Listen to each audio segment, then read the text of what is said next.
எல்லா விஷயத்துலையுமே ஒரு சமத்துவம் இருக்கணும். அதுதான் தேவையே தவிர பொது உடைமை நடைமுறை அப்படின்னு சொல்லக்கூடாது. அது தப்பான வார்த்தை. சமத்துவமான வாழ்க்கை முறை, சமத்துவ வாழ்க்கை முறை அப்படின்னு தான் நம்ம சொல்லணும். ஆண் பெண் சமத்துவம் அப்படின்னா ஆண்களுக்கு இருவருக்கும் ஒரே மாதிரியான ஒரு நீதி, அதுதான் சமத்துவம். அது மாதிரி இப்போ 18 வயசில் கல்யாணம் பண்ணணுன்னா எல்லாருமே 18 வயசில் கல்யாணம் பண்ணிடணும். கண்டிப்பாக கல்யாணம் பண்ணி ஆகணும்னு சொல்லிட்டு ஒரு சட்டம் போடணும். பெண்களுக்கு சீக்கிரமாக கல்யாணம் பண்ணி கொடுத்துட்றாங்க. ஆண்களுக்கு அவங்க ரொம்ப லேட்டாக கல்யாணம், ஒரு 7-8 வருஷம் லேட்டாக கல்யாணம் பண்ணி கொடுக்குறாங்க. அப்போ அது ஒரு சமத்துவமற்ற ஒரு நிலை, ஆண் பெண் சமத்துவமற்ற நிலை அது. அது மாதிரி இப்போ ஆண் பெண் சமத்துவத்தை விரும்புகிற பெண்கள் என்ன பண்ணணுன்னா, இப்போ ஆண்கள் எப்படி 25 வயசில் 27 வயசில் கல்யாணம் பண்ணுறாங்க, அதுமாதிரி பெண்களுக்கும் 27 வயசில் கல்யாணம் பண்ணி வைக்கணும். அப்போ அது முடியாதுல்ல, அது தப்பு தானே. அப்போ சின்ன வயசுலேயே கல்யாணம் பண்ணணும். அது ஆண்களுக்கும் அதே நிலையை ஆண்களுக்கும் நீங்கள் எடுக்கணும், வலியுறுத்தணும். பெற்றோர்கள் என்ன பண்ணுறாங்க, பெண் பிள்ளைகளுக்கு ஒரு பார்வை பார்க்குறாங்க, ஆண் பிள்ளைகளை ஒரு பார்வை பார்க்குறாங்க. இது வருமானத்தை எதிர்பார்த்து, ஆண்களின் வருமானத்தை எதிர்பார்த்து கல்யாணம் பண்ணி போயிட்டாங்கன்னா அப்புறம் அவங்களோட வருமானத்தில் நம்ம சொந்தம் கொண்டாட முடியாது, அது நமக்கு கிடைக்காது பெற்றோர்கள் அப்படின்னு நினைக்கிறாங்க. அதனால் பெண் பிள்ளைகளுக்கு சீக்கிரமாக கல்யாணம் பண்ணி கொடுத்துட்றாங்க, ஆண் பிள்ளைகளுக்கு ரொம்ப லேட்டாக கல்யாணம் பண்ணி கொடுக்குறாங்க. இது ஒரு சமத்துவமற்ற நிலை தான். இங்கே ஒரே மாதிரியான ஒரு நீதி இருக்குது, எல்லாருக்குமே ஒரே மாதிரியான ஒரு நீதி. ஆணோ பெண்ணோ 18 வயசில் கல்யாணம் பண்ணிடணும், அதில் 20 வயசில் கல்யாணம் பண்ணிடணும். அந்த மாதிரி இதுதான் ஒரு எல்லா விஷயத்துலேயும் ஒரு சமத்துவம் இருக்க வேண்டும். ஆணையும் பெண்ணையும் சமமாக கருதுகிற மனப்பான்மை இருக்க வேண்டும். அது மாதிரி எல்லாருமே கல்யாணம் பண்ணி ஆகணும். யாருமே கல்யாணம் பண்ணாமல் ஒரு துறவு வாழ்க்கை வாழக்கூடாது. கல்யாணம் பண்ணாமல் இப்போ ஒரு கல்யாணம் ஒருத்தருக்கு விவாகரத்தில் முடிஞ்சிருச்சு, அல்லது மனைவி இறந்துட்டாங்க, அல்லது கணவன் இறந்துட்டாங்கன்னா அடுத்து வருகிற ஒரு 3 மாதத்திற்குள் அடுத்த துணையை தேர்ந்தெடுத்து கொள்ள வேண்டும், காதலிக்க ஆரம்பித்து விட வேண்டும். காதலிப்பதற்கு அப்புறம் காதல் யாரையாவது ஒரு 3 மாதத்துக்குள்ளே நீங்கள் காதலிக்கணும். அதற்கு அரசாங்கம் உதவியாக இருக்கணும். சுயவர நிகழ்ச்சிகளை நடத்த வேண்டும். அவரவர்களே அவரவரது துணையை தேர்ந்தெடுத்து கொள்வதற்கான சுயவரம் நிகழ்ச்சி நடத்தணும். அதில் கலந்து கொள்ள செய்து, திருமணம் ஆகாதவர்களை கலந்து கொள்ள செய்து அவர்களுக்கான துணையை தேர்ந்தெடுத்து கொள்வதற்கு வாய்ப்புகளை அளிக்க வேண்டும்.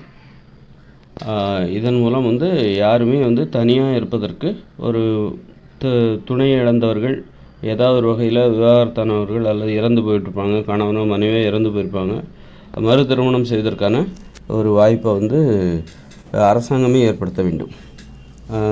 அதில் ஒரு முனைப்போடு செயல்படணும். இப்போ matrimonial.comலாம் இருக்குது, அது இப்போ தனியார் வச்சு நடத்திட்டு இருக்காங்க.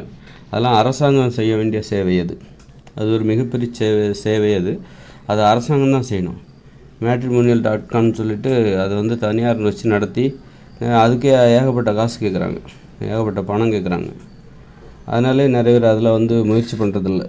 பணம் உள்ளவங்க தான் அதில் முயற்சி பண்ணுவாங்க, பணம் இருக்கிறவங்க கூட சிலருக்கு அதில் நம்பிக்கை இல்லாமல் போகுது. அதனால் இந்த மாதிரி சேவையை இலவசமாக வழங்கணும். இந்த திருமண தகவல் நிலையம் அப்படிங்கிற சேவையை இலவசமாக வழங்க வேண்டும், கட்டணம் இல்லாமல் வழங்க வேண்டும்.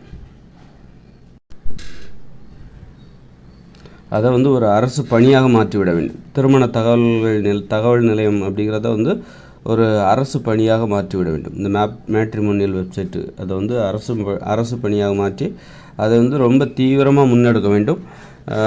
இந்த நாட்டில் திருமணமாதவர்களின் எண்ணிக்கை விரல் நுனி அவர்களுடைய முழு விவரமும் அங்கு பதிவு செய்யப்பட்டிருக்க வேண்டும். திருமணம் யாருமே தனியாக இருக்கக்கூடாது, திருமணம் தள்ளி போகக்கூடாது. அது மாதிரி நிறைய கட்டாயப்படுத்தணும், மக்களை நிர்பந்தப்படுத்தணும், அச்சுறுத்தணும்.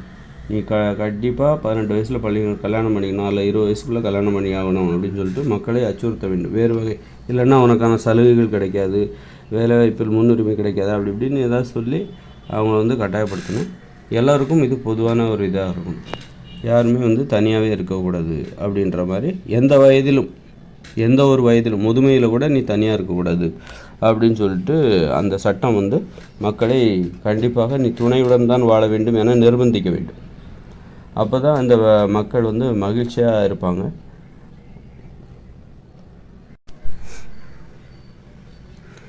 உடலும் ஆரோக்கியமாக இருக்கும், வாழ்க்கையும் ஆரோக்கியமான வாழ்க்கை மக்கள் வாழ்வார்கள். அது மாதிரி ஆணும் பெண்ணும் கண்டிப்பாக வேலைக்கு போகணும், பணத்தை சம்பாதிக்கிறதுக்காக. இதுதான் சமத்துவம். நமக்கு இதுதான் தேவை, சமத்துவமான மக்கள் ஒரு வாழ்க்கை முறை தான் தேவை. அதனால் வந்து பொது உடைமை நம்ம சொல்கிறோம்ல, அந்த வார்த்தையை நம்ம பயன்படுத்தாதீங்க, சமத்துவம் என்று பயன்படுத்துங்கள். சமத்துவமான ஒரு வாழ்க்கை முறை என்பதை பயன்படுத்துங்கள். அதுதான் சரியான பொருள். அதில் தான் வந்து பொது உடைமை நடைமுறை அப்படின்னு சொல்லாதீங்க, அது சொல்வது தவறு.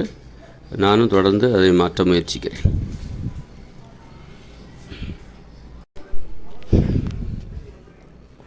அப்புறம் வந்து அரசு எல்லாமே அரசு பள்ளிகள் அனைத்தும் கல்லூரிகள் அனைத்தும் அரசு உடைமையாக இருக்க வேண்டும்.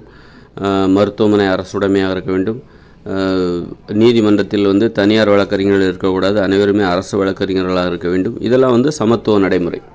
ஆக நமக்கு தேவை சமத்துவமான ஒரு நடைமுறை தான் தேவை. வேலை நேரம் அனைவருக்கும் பொதுவானதாக இருக்கணும். வீட்டுக்கு வந்தாக்கா யாருமே தொழில்களில் ஈடுபடக்கூடாது. வீட்டில் உள்ள விஷயங்களில் ஈடுபடணும். குடும்ப நிகழ்ச்சிகளில் ஈடுபாடு காட்ட வேண்டும். அது மாதிரி வேலை செய்கிற நேரம் அனைவருக்கும் பொதுவானதாக இருக்கணும். வீட்டுக்கு வந்தால் தொழில் நடவடிக்கைகளில் ஈடுபடக்கூடாது. அனைவருக்கும் 2 ஏக்கர் நிலம் கொடுக்கப்பட வேண்டும். அதில் விவசாயம் செய்ய வேண்டும்.